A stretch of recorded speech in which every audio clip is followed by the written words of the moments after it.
আসসালামু আলাইকুম, WhatsApp guys, কেমন আছেন সবাই? আলহামদুলিল্লাহ আমি ভালো আছি। তো দীর্ঘ 1 মান্থের মতো আমি অসুস্থ ছিলাম। আমার ডেঙ্গু জ্বর চিকুনগুনিয়া হয়েছিল, তো বাসায় ছিলাম, বের হতে পারিনি আর কোথাও বের হওয়া হয়নি। এর জন্য তো আজকে বের হলাম, চলে আসলাম আগারগাঁও ভাইরাল কেক পট্টিতে। আমার বাসার পাশে কেক পট্টি হয়ে গেছে এখন, ঠিক আছে, নির্বাচন কমিশন নূতন রাস্তা, এখন কেক পট্টি হয়ে গেছে।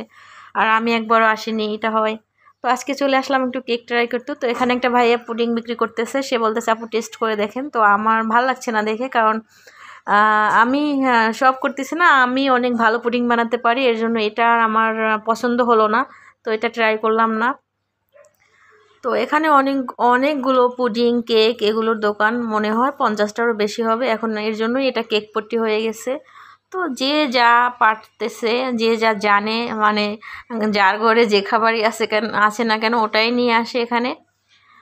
তো আমার সাথে আমার ভাগনা জয় আছে, আর হচ্ছে আমার একটা ফ্রেন্ড আছে, আমরা তিনজন এখানে আসলাম। মূলত হচ্ছে আজকে কেক ট্রাই করার জন্য আসছি, ভাইরাল কেক। কারণ এই কেকের ভিতরে কি আছে আমি একটু দেখবো আজকে, আমার খুবই ইচ্ছা দেখার যে বাঙালি কেন এত এই যে কেকের উপরে হুমড়ি খেয়ে পড়ছে। এখানে একটা আপু আচার বিক্রি করতেছে, তো আচারগুলো দেখে খুবই লোভনীয় লাগতেছে, অনেক ধরনের অনেক আইটেম আচার। বাট এটা হাইজিন মেনটেন করা হচ্ছে না, এর জন্য আমার ভালো লাগতেছে না, ট্রাই করিনি। কারণ হচ্ছে একটা আচারেও কোনো ঢাকনা নেই, কোনো হচ্ছে কাগজ নেই, বা হচ্ছে কোনো র্যাপিং পেপার নেই, তো এর জন্য হচ্ছে আমি আচারগুলো ট্রাই করিনি।